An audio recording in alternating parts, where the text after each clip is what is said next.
Good evening, everybody. This is Darius Assemi, your host at GV Wire's special podcast, Unfiltered, coming to you live from Fresno, California, along with my co host, Bill McEwen. Good evening, Bill. Good evening, Doris.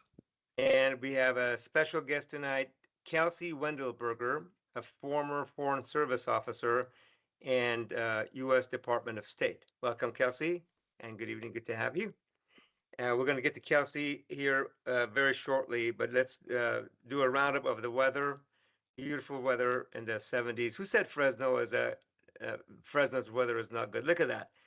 Um, 70s, mid to high 70s, low 80s all week. We get to almost 90 degrees next Monday. Um, do you support U.S. military action against Iran? We still have this poll up. The numbers keep fluctuating. Uh, but right now, almost half of you say no. Iran is no threat to U.S. I don't know why we need to spend more money to attack another country. How long will it take the U.S. to achieve President Trump's goals with the attack on Iran? President Trump never told Americans what his goals are, followed by 4 to 6 weeks, which is what the president keeps reminding us. Massive attacks supposedly today. Hopefully, no more civilians died, but we'll get to that here in a minute. And of course, Secretary Hexet said today will be the most intense day of strikes on Iran. How many people have been killed in the U.S. war on Iran? And we have this little slide 8 number of people killed in the region, uh, as reported by Reuters and published on GB Wire. Um, so let me just bring in Kelsey as well. Good evening, Kelsey. So briefly tell the GB Wire audience about your experience. You've been to almost every country in the Middle East except Iran. Yeah, Uh, so I kind of, hope one day to go to Iran. So hopefully, hopefully as a tourist or go in there and say, oh my gosh, this country is so peaceful, it's so prosperous, people are doing really well, and they love Americans. By the way, Iranians love Americans. I'm not sure they did at least a month ago. I don't know how they feel today when a bunch of their cultural sites and infrastructure has been bombed. But kind of tell us about your experience in the Middle East, maybe your role in the State Department, you know, yeah. observing what's going on. Yeah, I'm welcome. Kelsey, Okay. from Wisconsin originally. So I worked in the U.S. Department of State for 6 years with a strong Middle East focus. Worked in the region in the past as well in the private and nonprofit sectors, and I've been in the majority of countries in the region. My most recent tour was in Jordan. I was focused on regional affairs there, and um, in the past, I've done a lot of work rebuilding after bad things happen, sort of northern Iraq post ISIS, helping out on the Afghan Affairs Unit after a withdrawal from Afghanistan and Qatar. And I've really focused on working with our partners in the region, particularly working against Iranian proxies in the region, such as Hezbollah, Hamas, Houthis, that kind of thing. So that's our Iran nexus. And then in government, I've worked in the legislative and executive branches in the past. Got it. Thank you for that. Why is there so much angst about United States and Israel, in your opinion? You've visited a lot of those countries. Is it just a genetic disposition that people go, you know what, we like violence, or why do you see so much violence in that part of the world? The Houthis in Yemen, Hezbollah and Lebanon, Syria went through a civil war, Israel bombing Gaza and occupying. I mean, I'm not sure people like to get occupied. I'm gonna ask you that here in a minute. But why do you think there's so much conflict in that part of the world? Yeah, I think this is something that a lot of Americans misunderstand as well, since such a small percentage of us actually have passports and have been to this region and understand that the people are not conflict-ridden. They are, in fact, the most peaceful, hospitable people in the world, whether that's Arabs, Persians, Jews, everyone in the region. And so I think the reason for this conflict and conflicts in the past isn't the common person in the Middle East, but instead it's the same issues that we face in our own country. It's people unjustly seeking power. It's people thinking that they're better than others. It's nationalism instead of patriotism for your country. And so it's a lot of the same issues that we face. The difference in the US is that we're about to have our 250th birthday. And in the Middle East, this is the cradle of humanity. And people have a very long memory. And so the history is there. You can't ignore history. You can't ignore culture, religion, gender issues, politics, warfare. Everything is overlapped in the Middle East, which is why it makes it so complex. No, exactly. And all three major religions, which are really Abrahamic roots, have good Abrahamic roots, are within about 100-mile radius of Jerusalem. Anything you hear in your visits there about the occupation, the Israeli occupation of the Palestinians in the West Bank for decades? And of course, well, I don't know when you were there last, but the bombardment of Gaza. Any any of that has to do with people's angst against, American interest or Israeli interests? Yeah, I think a lot of um, Americans and people in the region have often seen American and Israeli interests as one and the same in the region, and they're not necessarily wrong to think that in some instances because we are allies and a threat to U.S. Interests in the region sometimes overlaps with Israel, but not always.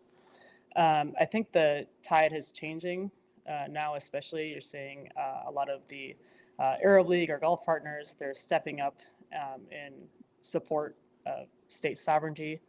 Um, you're seeing a real effort towards a Gaza peace plan, a real effort towards um, more helping the Palestinian people. And there's various theories as far as what will work best for that. But I am very hopeful that the regional countries are stepping up and there will be a solution on both of those sides.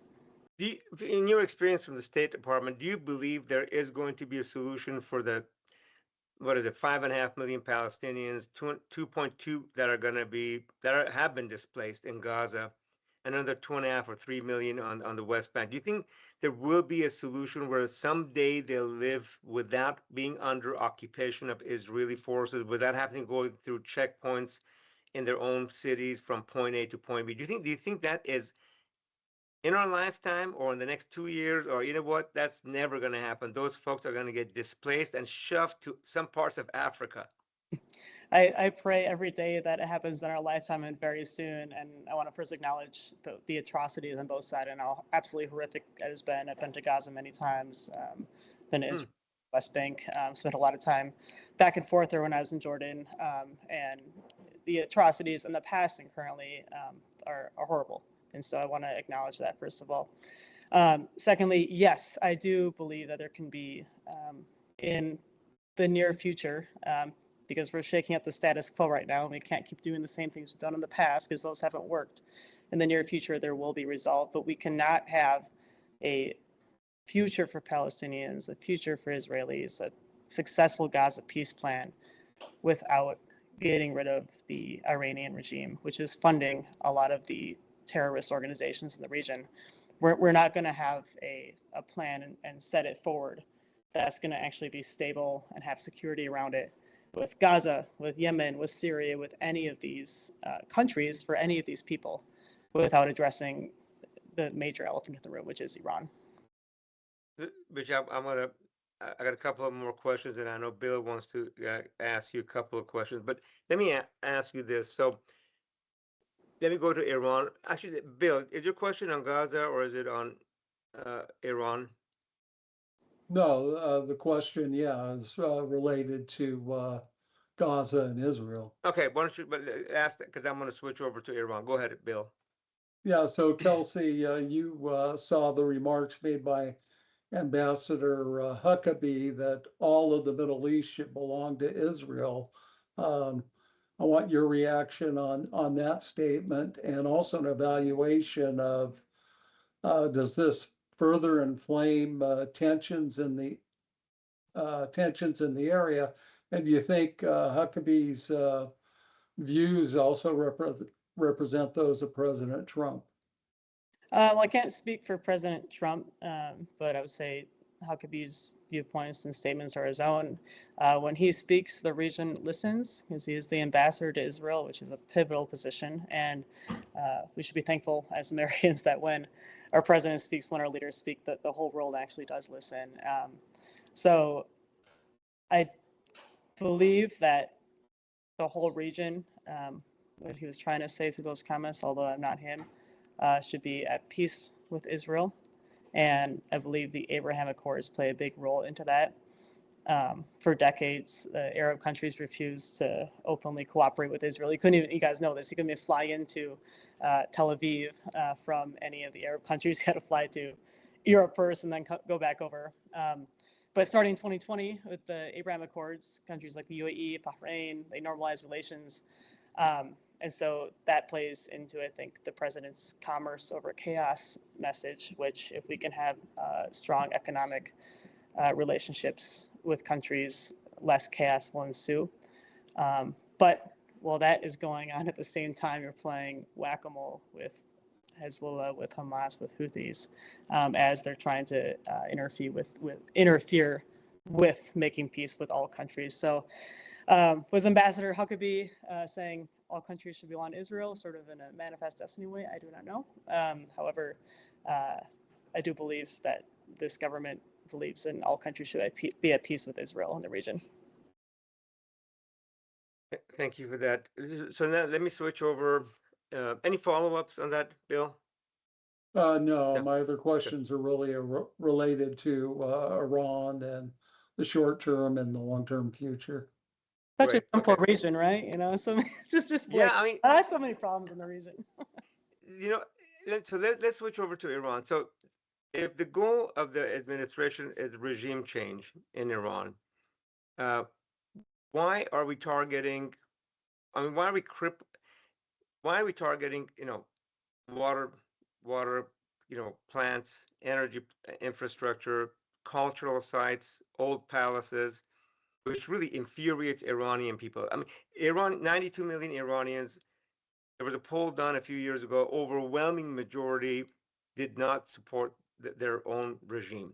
They've been oppressed, suppressed by this regime for decades.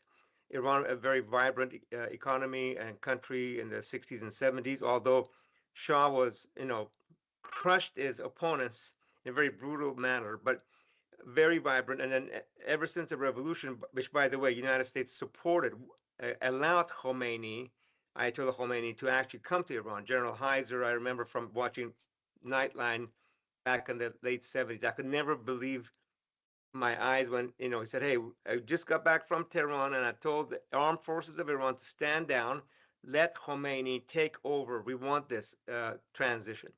So we actually have put Khomeini there. But Iranian people that have been, really degraded. Their economy, their society has been degraded. Now by bombing so much cultural sites, uh, and killing civilians, we decapitated the leadership in the first few days, and but the more we bomb the country, the more this is beginning to look like not regime change, but actually turning Iran into another Lebanon or Syria, where it could be bombed anytime. We depleted of its military might, and we, maybe U.S. companies go on and not steal, take the oil and a lot of other minerals, and really becomes, it looks like it's going in that direction. We keep on, was it 3,000 sites were hit from the beginning of the war through the weekend, Right. and it's probably close to 5,000 or 4,000 by today. So it doesn't look like we're interested in dismantling the regime as much as really destroying the country and turning it into another Syria. Any thoughts on that? Yeah, I'm shattered for the civilian loss of life and the cultural sites, the palaces, beautiful history that I want to go see in Iran, of course. As mentioned, I spent some time in Iraq, and it reminds me of when I was, walking through Mosul and like the Nineveh plain and thinking how stupid and horrid this was that ISIS had blown up these mosques. They blew up farms, agricultural sites, They did. heritage sites, and it's just that gets to another level. Something that I think the American public has to recognize is um, our adversaries. They'll go to any means to use hospitals, schools, sites that they don't think America will bomb in order to use them as their meeting sites. They'll build fortresses and have their weapons stored underneath these sites. And But so everybody does that, though, right? I mean, the Israelis do that. This is the old trick, right? it is. It It is. is. Every country uses it. And now, when uh, but I was watching a Tucker Carlson podcast. He said the school that was hit was a double tap. So I guess we struck it and then waited for Right. paramedics to show up, and then we struck it again and killed all of the paramedics that were supposed to I guess double tap. I think he was referring to the school or Yeah. maybe it was a hospital that we hit. Yeah. The Yeah. hospital was struck twice. Yeah. Okay, so hospital. So we attacked the hospital. Then people that try to come in and rescue the nurses and doctors and patients. We hit it again. It's called double tap. Kill more people, inflict more pain. That doesn't sound like regime change to me. That sounds like a Bashar Assad tactic that Israel and the United States has picked up. I don't know if you're going to win the hearts and minds of the Iranian people by those, because Iranians are suffering from that daily. Right.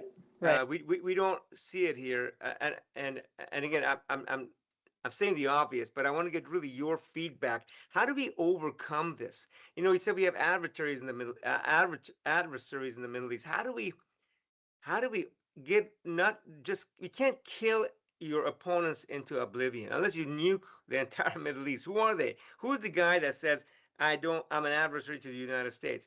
You Right. you win the hearts and minds of people by rebuild like we did with Germany. We bombed the crap out of Germany, Right. and then we went back and spent billions of dollars of U.S. treasure money to rebuild West Germany. I still don't understand why we allowed West Germany to get split in half, but that's a conversation for another day. But uh, I mean, why do you see? You've been to the Middle East many times. Why do you see? Why do you believe there's all these adversaries? Why do people not like United States policy? Yeah. Well, so getting back to your question, the it's like the age-old question between Israelis and Palestinians as well. Like why do the people keep bombing each other? Every single generation, something horrible happens where children's parents are killed, their communities are bombed. So of course they're going to grow up hating each other. And so we can't just keep on doing this generationally. And you know this better than I do, Darius. But the benefit with Iran is that the people were already so against the regime. The regime lost its legitimacy when, in the last several decades, killing tens of thousands, probably more civilians and people, and so they've already lost their legitimacy. We have, in my opinion, gone sort of halfway in a lot of these interactions, wars, whatever you want to call it, operations that we've been in. One example is with the Houthis. We're going all in, and then we came back, ceasefire and talks. Those are always chances for our enemies to rebuild and recollect and actually get stronger. So it's a way for them to bide their time. I believe the administration right now, they tried talks. They tried putting things on the table. Of course, those were very hardline requests, which we weren't going to negotiate much, it appears. But this administration doesn't want to just take out a leader, take out the top military people, and then just leave a vacuum for even more radicals to come in, because Ayatollah Khomeini and people died, become martyrs, and then it only makes the theocracy grow stronger. So I think that this administration is going to go until it finishes. I do believe that our president, our secretary of state should be in alignment. I believe they are. However, in speaking in alignment and very clear on what that looks like, as far as what does success look like, what does the day after look like. something I've seen is they're criticizing the administration for not saying the timing. You're never going to tell your enemy the timing of when the war ends. That's a mistake we made with Afghanistan. We told the Taliban the date we were evacuating and leaving. But I think being very clear about what success looks like and what the next day looks like, other than just saying, okay, Iranian people, go ahead, rise up. I think we have to be more clear than that. No, I agree with you. I mean, I wish President Trump, if it's really about regime change, by the way, I have my own thoughts. I don't know the capabilities of Mossad, but they're one of the most sophisticated uh, intelligence organizations in the world They're with cutthroat. incredible. They're cutthroat. I'll tell you that. They're what? They're cutthroat. They are very sophisticated and they don't mess around. So it's They don't mess around. They impose their will on us as their ally. They impose their will on folks. I mean, Mossad has. I'm surprised. You know, we didn't. The top leadership of Iran didn't die of natural causes. right or false.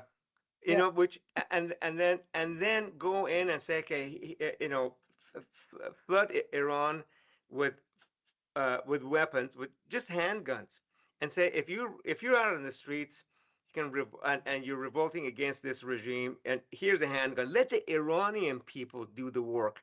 When a country gets attacked from the outside, it galvanizes the people behind the regime, no matter how corrupt and how bad that regime has been, which has been devastating, has devastated Iran for decades. But and now they go, see, we've told you all this time, uh, United States and Israel wants to just kill your babies, and look at what they're doing.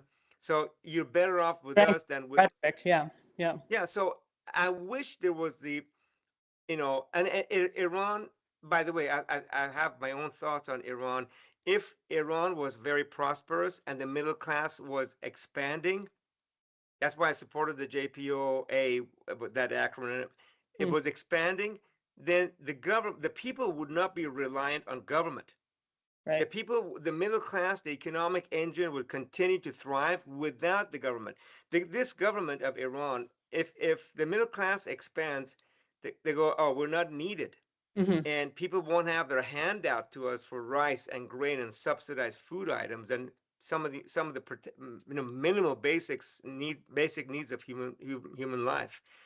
Uh, so so they go, we take the money for ourselves. We don't really want a prosperous economy, because if it's a prosperous country in Iran, Iranian people will have enough, you know, wherewithal to be able to take out. But when the IRGC is gone, they go, where are we going to get our food, our money, or $100 a month in wages that we get? So it's really, but I keep going back to, if we really want to do regime change, we don't go in there and blow up the country. If we go with a plan, and yes, we cannot, President Trump cannot say, hey, here's the plan, by the way, step-by-step guide on what we're going to do. We know that is not feasible in war, and war takes its own direction. But if we really wanted regime change, why did we not go in there? And I know you were with the State Department, and you can't speak of the president and what's going on in his head, but it makes me think that the end goal is really turn Iran into something unstable, so we can go in there and take the minerals and the oil. That's what it seems like to me. Because if we really want to get out, we go in, take the leadership out, come out and tell the Iranian people, hey, we're helping you achieve some of these goals, and smuggle a million Beretta 92 FSs, or 6 hours into the hands of the Iranian people. Our gun rights in our country are, I think, so important to make sure we don't have a tyrannical government that runs away. Any thoughts on that before Bill jumps in? Yeah, I would say, I mean, I would say, was the primary goal regime change, or was the primary goal completely getting rid of Iran's nuclear program, completely getting rid of threats to U.S. interests in the region?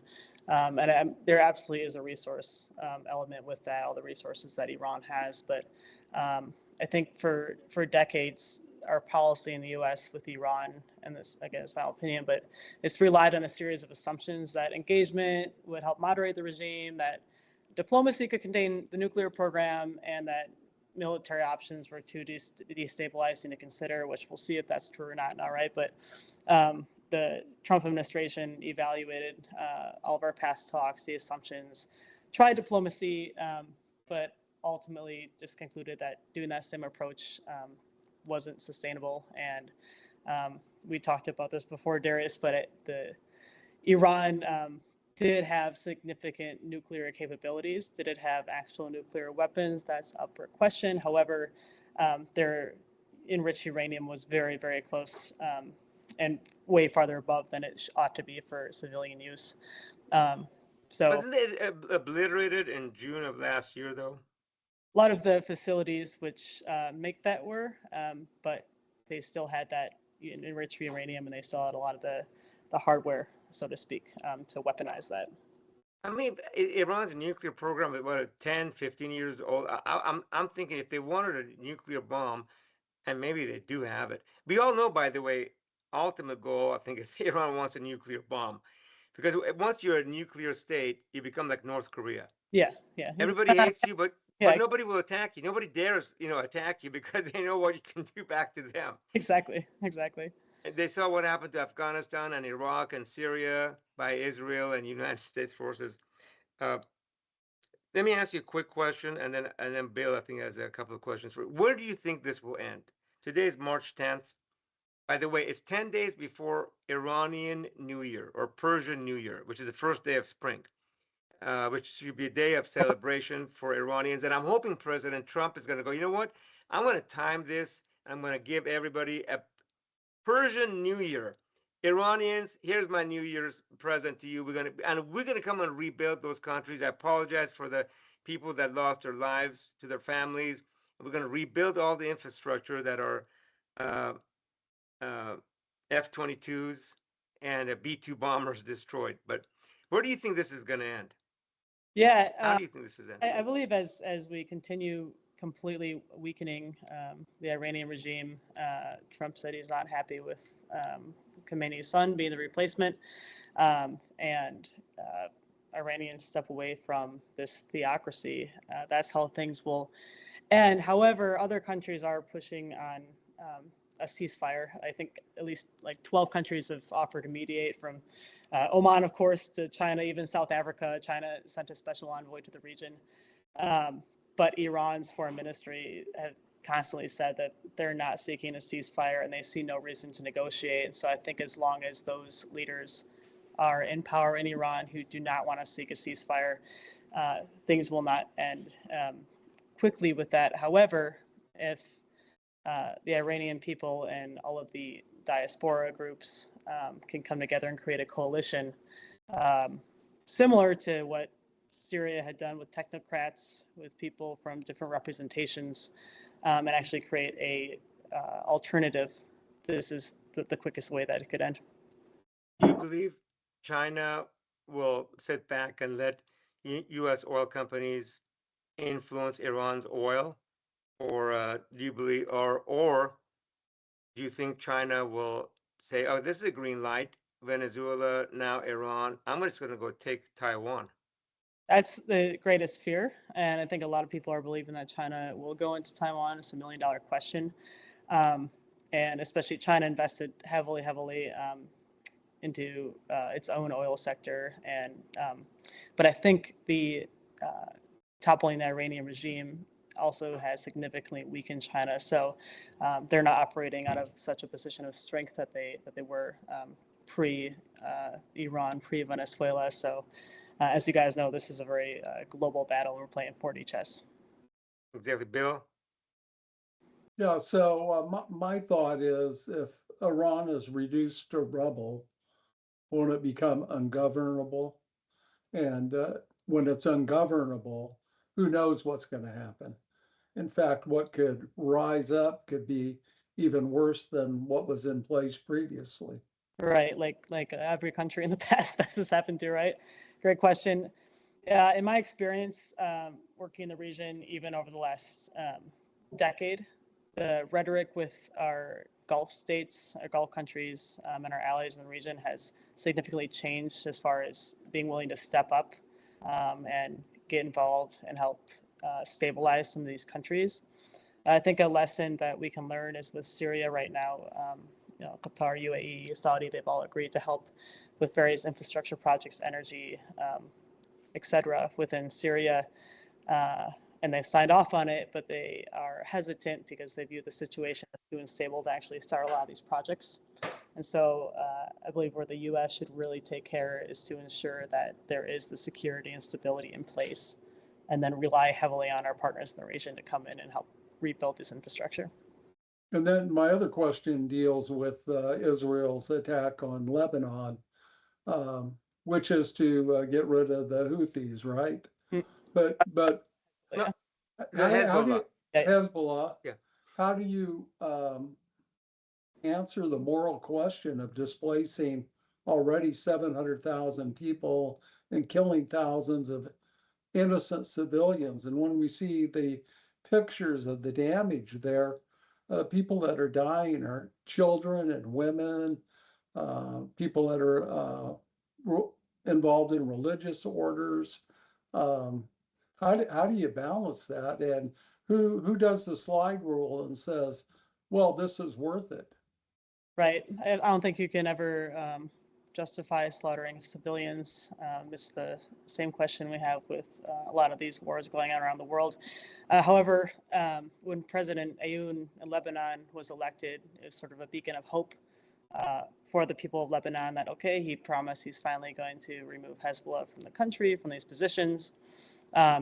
He was very slow to do so, and that's been a criticism the U.S. government has had of the new Lebanese administration. And then, in addition, with the charge, the head of the Lebanese Defense Forces. However, since this Iran battle has begun, the Lebanese government has made several statements publicly and then directly to our U.S. officials that, okay, we're removing all Hezbollah entities from military, any positions of power. We're going to have retaliation against the local governments that are not removing Hezbollah. And they're actually finally doing it. And they had made positive steps. Hezbollah was no longer running the airport. I was just there.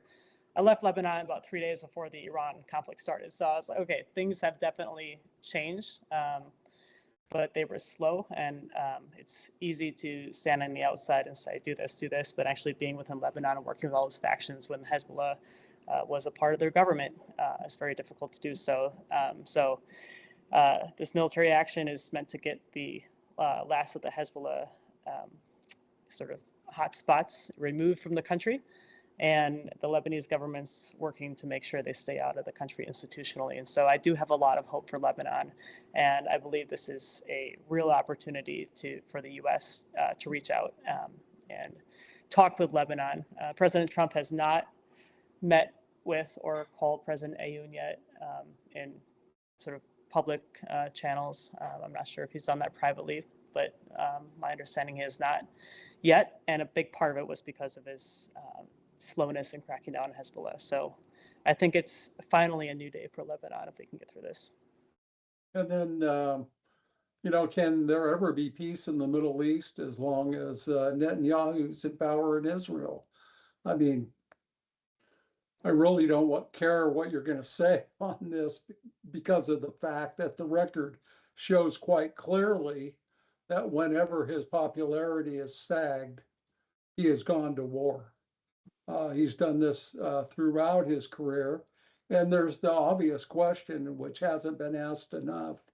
When you have Mossad, the most powerful intelligence apparatus in the world, how can you be caught asleep and be so slow to react on October 7th of 2023? And also, Israel's military aggression since then has stopped the criminal cases involving Netanyahu. I mean, is there any way you could have peace in the Middle East as long as he's in power or he's very influential? Great question. I believe as long as the U.S. and Israeli interests are not completely overlapped like this and working conjoint, but rather if the U.S. is working on behalf of its interests in the Middle East, which it is, and Israel's working on behalf of their own, and they're kept separate like that, I believe we can. A lot of members in the Knesset have criticize Netanyahu, and he doesn't necessarily have the support of his whole country. But you have to also look at the past where he's been through, and he's in protection mode, both with preservation of power and trying to go out there and protect his country, and that's his mindset. But just Well, like, let me ask you this, does the United States have the power in this relationship to tell them when it's time to step aside?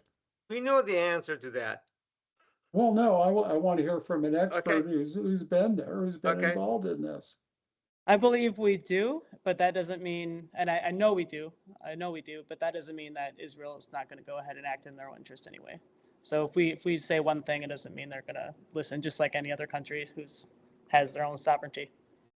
But I do No, no, believe we have peace in the region. I mean, the Middle East is made up of different types of government, all different types of leaders and personalities, and you have to believe there's hope, right? It's the only way to be. Kelsey, on October 6th, I was actually talking to one of my Jewish American friends in Fresno. He said, on October 6th, there was rallies in Tel Aviv against Bibi Netanyahu. That he has committed fraud, he's corrupt prime minister, and within a few more days, he may have been tried. And I don't know all the details of the issues with the Supreme Court influence and all those issues. And then, of course, this happens. Well, if you listen to Charlie Kirk, he's got his own ideas before his assassination why this happened. He said, "Hey, I've been to the border. There's no way, our guards, which are Israeli IDF members, every 10 feet have to stand down for 6 to 10 hours for this operation to continue," which is really conversation probably for another day. But you know, Wesley Zimmer says Israel pushed Trump into this war. I mean, we know that President Trump does a really good job to, I don't want to say be a wingman to, but support Prime Minister Netanyahu. I mean, basically, whatever the prime minister wants, ends up becoming U.S. foreign policy in that part of the world. And I don't know if it's dictated by Prime Minister Netanyahu to President Trump, or if it's a collaboration. I'm not sure, but of course, there's a lot of money spent in Washington, and President Trump had Mary Madelson at some event about a month ago. He said, "Hey, thank you for the 250 million." And, 2 years ago, a year and a half ago, but 250 million of a year and a half ago is not the 250 million of today. So I don't know exactly. We don't know what happens behind closed doors and who influences what. But in my opinion, President Trump has done a really good job, adhering to the policies that come out of Israel, that Israel wants to be rolled out in that part of the world. Bill?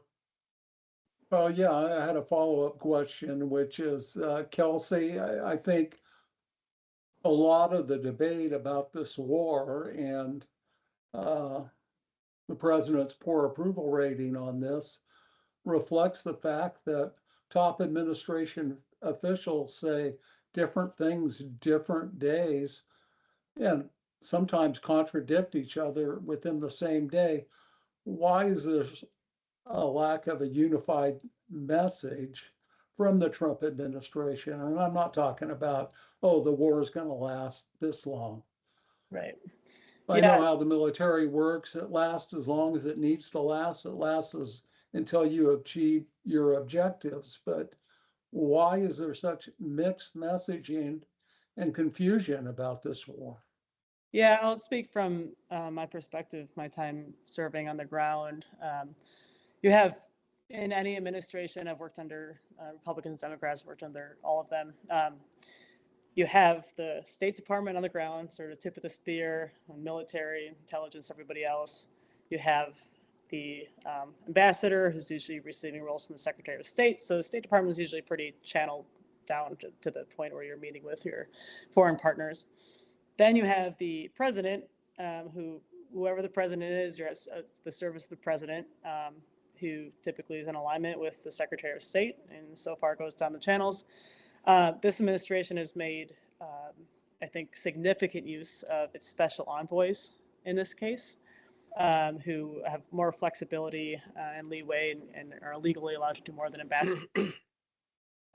So you have the White House as its own, you have the State Department in D.C. as its own, you have the embassy on the ground, and then you have the special envoy who, whether it's Witkoff, Barak, Boulos, they're operating a lot of the negotiations being done on the ground. Communication between those is not always good.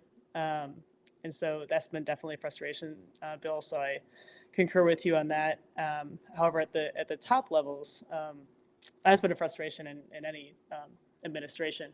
But the top levels with this, I think part of the issue is that you have multiple people giving press statements, multiple people answering questions. And so I think the Department of War and Pete Hegseth has been probably the most consistent on messaging.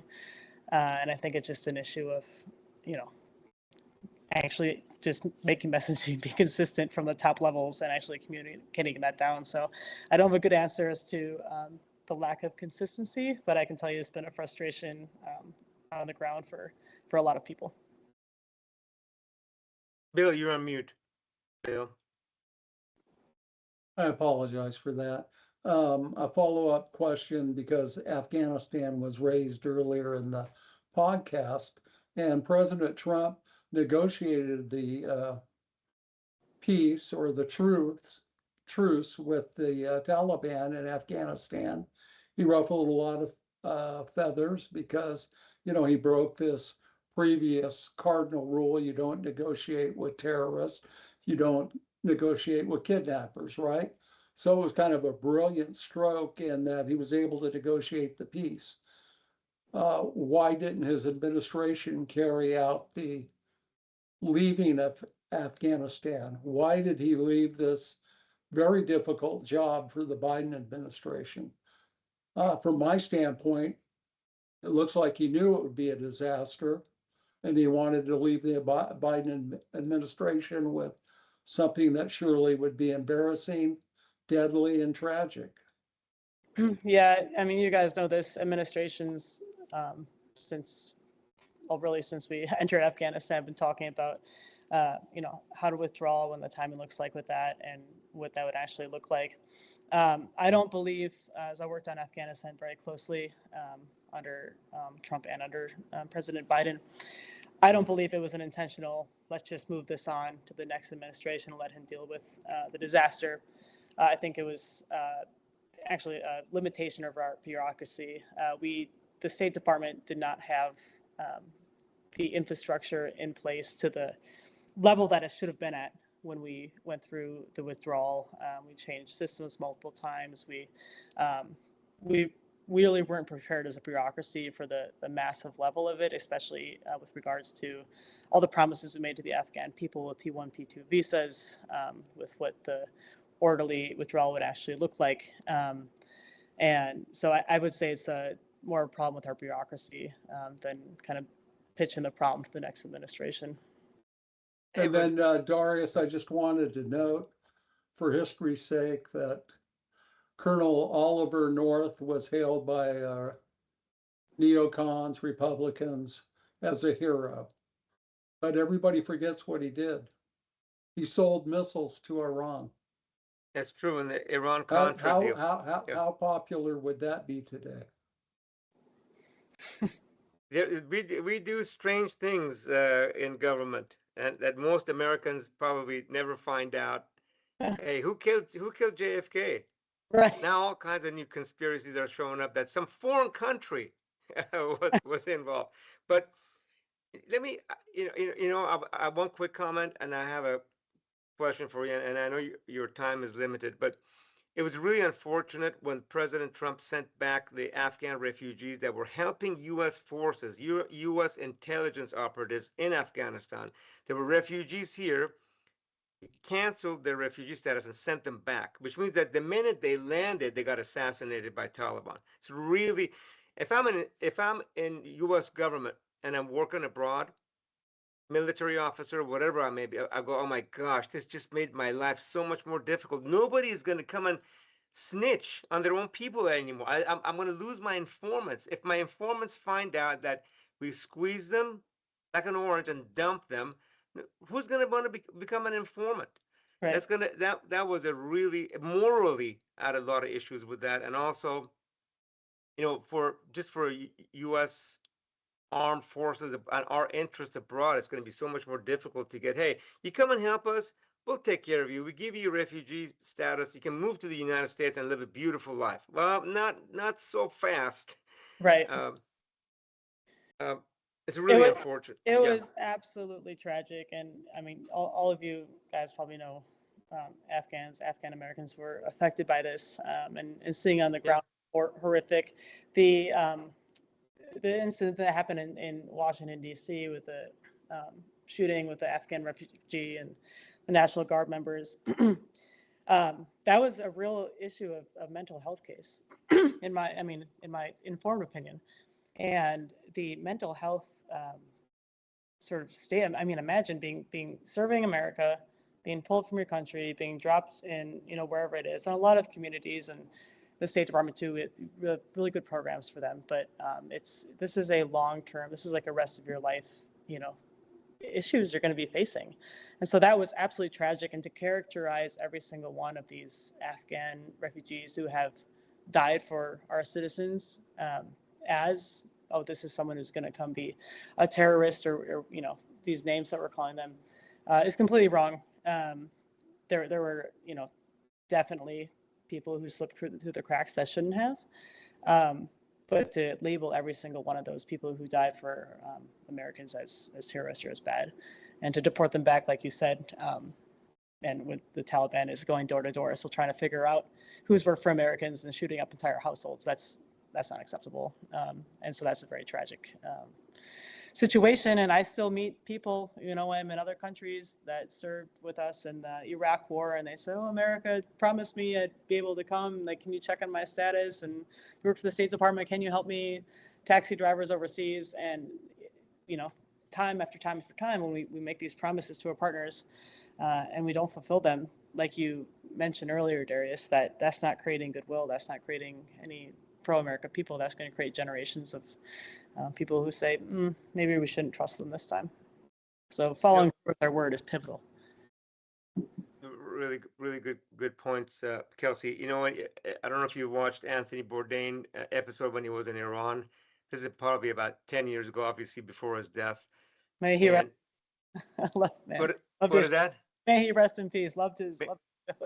Exactly. He was an incredible human being. But um, one of the things he said that which I've growing up in Iran, I was 18 when I left Iran. I felt that, and I've shared this with so many of my friends, American friends here, is in Iran there are no foreigners. You just guest of the country. So and what did he say? He said, "Hey, I was walking down the store to some store, and then I will go in, and people know who I am, and they want to quickly get me in. You're from America. You're from America. We want to cook for you. We want to take care of you." And then who's the gentleman that does the NPR, the world travel? Oh, I like Uh, that. Yeah, it's yeah, pretty. I can't think. Background and all that. Yeah, it's a good show. Yes, he did a trip to Tehran, to Iran. This is about maybe 15 years ago, and he goes on my last day in Tehran. He said he was reluctant to go. He happens to be in Istanbul doing another program, and then his producer says, "Hey, the guy that was supposed to go to Tehran canceled. You need to go." So he goes there. He's there for I don't know several days, and on his last day, he walks into this Tehran bookstore, and he's looking for a book. He can't find the right book to bring back to the States as the memento. And then the store owner walks up to him and says, "Hey, what are you looking for?" In broken English. And the guy goes, and this Rick Steves. Rick Steves is his name. Rick Right. Steves goes, "Hey, I'm just looking for something unique to take back." And he goes, and then the store owner goes, "Where are you from?" He goes, "I'm from America." He goes, "Oh my God, we love America. We love Americans. We want to be Americans. We love your culture. We love the American people." Now, the government does some not so good things sometimes, but, and then he goes in the back, brings this beautiful book, special book that's not even for sale. He said, "This is my gift to you. Please take this Wow. back to America. We love Americans. We want to be, friends with America, and we're just in this situation."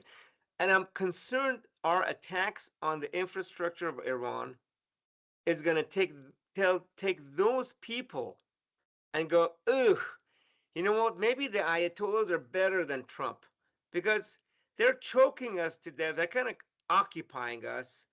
We're not quite dying, but here we're getting bombed." I'm just really concerned about that. And I wish President Trump would come out with a really positive message for the Iranian people that says, we got to go through this. Yes, I can't tell you timeline, but the goal is for your independence. We're not going to take your oil or your minerals. We want you to be an independent, democratic state that is a good actor with its neighbors.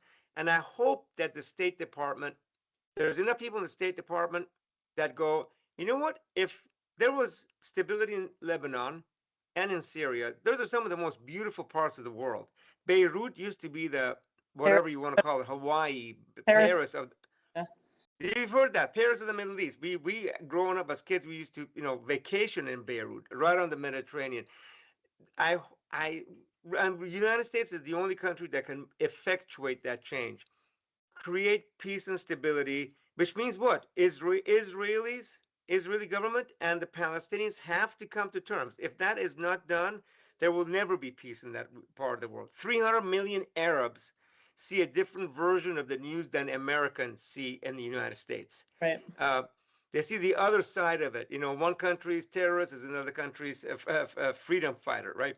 So I hope that the United States can influence and say, for Israel's sake, for your stability's sake, that we're going to create two states living side by side. It's going to take generations. As you said earlier in the show, if your dad has been killed by the other side, in fact, not killed, tortured, not to death, but almost tortured and released, you're never going to forget those. You're never going to forget the fact that you couldn't go to see a doctor because a Israeli checkpoint 20-year-old soldier beat your dad with the back of his rifle, right?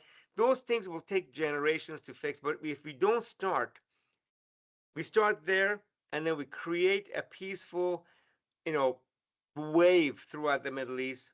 The main conflict, Israel and Palestine, gets solved. That's, in my opinion, it's the root of the problem. And then it gets addressed in Lebanon and in Syria. And then there's always bad actors. There's bad actors in those camps, refugee camps, where we know the camp leaders abuse the men, women, and children in those camps. So we know there's always bad actors. That's what God gave us, the Ten Commandments, and also these religions, all these rules and regs. And we're going to go after those bad actors. But we want the overwhelming majority of people. Once you have a roof over your head, you have food on the table, you have your aspirations are getting fulfilled, your hopes are getting fulfilled. We by and large we are the same, whether you're born in Huntington Beach, California, or Newport Beach, California, or in Gaza. Right. But those circumstances, I mean, I'm thinking what's going to happen to these children of Gaza or children of Iran that have been hearing all these bombs go off. I have dogs that I'm July 4th. I got to make sure that I'm with them so that they don't, they're not going to be scared of all the, firecrackers, let alone actual bombs coming and destroying a building next door to or your own building. We have to shape the environment. We have to shape every one of the institutions. You can't just have the change through military. It has to be government, business, religion, entertainment, education. Every single one of those institutions have to be supported and cradled and then led up by the people. And so without creating that environment, for the future, then like Bill said earlier, it's going to create a vacuum for a lot of other problems. So I do believe that we're planning on doing that full force. I do believe that we have the support of the neighboring countries. to come in and do that. But like you said, the rhetoric has to be consistent, and we have to continue supporting the Iranian people. Kelsey, I don't know if you know, I don't know how much prep you did for the show tonight, but Darius is the founder of a nonprofit that operated hospitals and education services in Afghanistan throughout the war. Thank you for that. I didn't know that. And also in Ukraine. Well, thank you so much for the work you guys are doing, like with this podcast, with your day jobs, with everything else.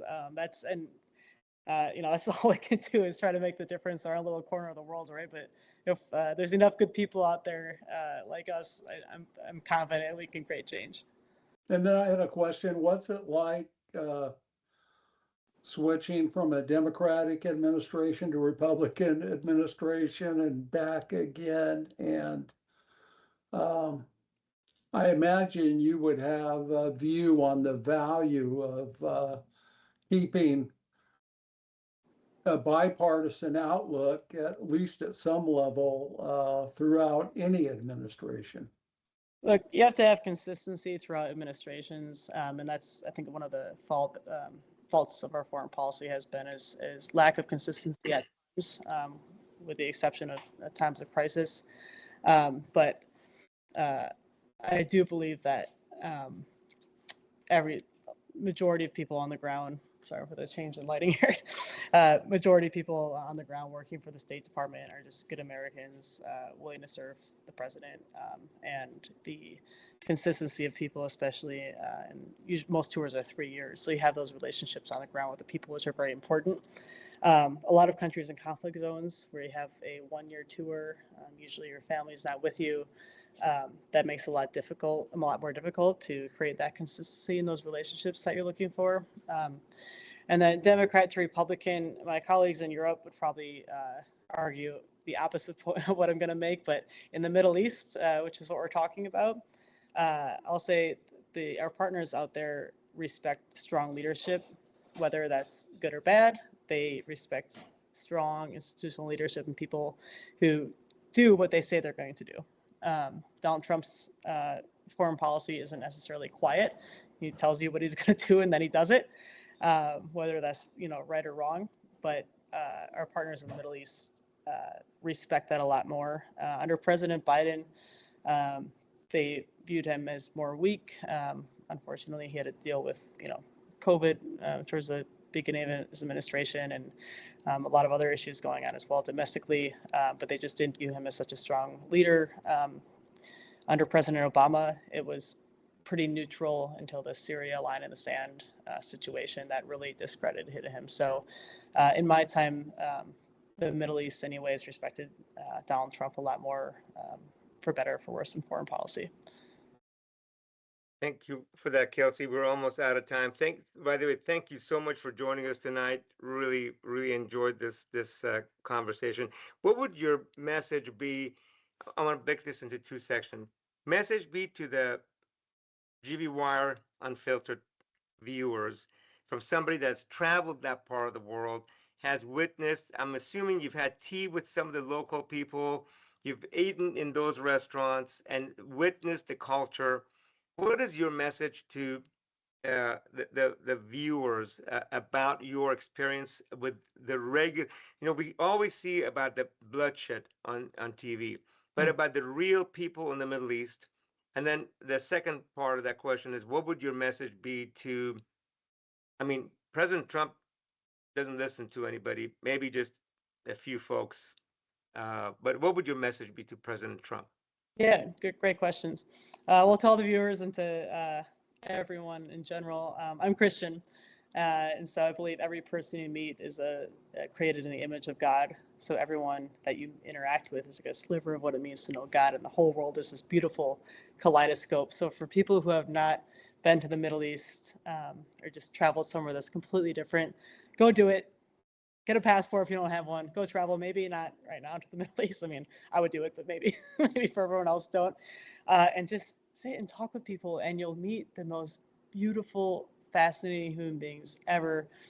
Meet with someone who you think you're going to disagree with on everything, If you're a Republican, go sit with a Democrat. If you're a Democrat, go sit with a Republican. Because at the end of the day, we're all humans and we all want to be able to provide for our families, be safe, put food on our table, and have fun. I mean, humans are really simple when it comes down to it. And the bad people out there are the ones that are trying to stop people from doing that. So that's my message to the world and your viewers and Unfiltered. My message to President Trump would be finish the job, and create that environment where humans can flourish. Great. Thank you so much, Kelsey. Bill, any final thoughts? No, I leave the last word to Kelsey. That was fantastic. That was really fantastic. Thank you, Kelsey, so much. I hope that you would return to this podcast in a couple of weeks with some really good news. We'll probably set it up. By the way, there's 10 days or 9 days left into the month of Ramadan, which Yes. is a holy fasting month and holy month of Ramadan for Muslims. And March 20th, again, as I said earlier, first day of spring, Persian New Year's. I hope that. Nowruz, happy early Nowruz. There we go. You know that. You There we know go. it. Happy. I can't wait to celebrate. Fantastic. I hope that you will return, whatever part of the world you're in, you return to the podcast, and we have some good news on that Tuesday following the Nowruz. Inshallah. Inshallah. Fantastic. Thank you so much, Kelsey. It's been a pleasure to spend this hour with you. Really been a pleasure. Thank you for your insights, sharing your experiences and your thoughts and recommendations for our administration and for really people of the world. Some of the folks, well, a lot of folks in Fresno County will watch this over the next few days. Thank you so much for joining us.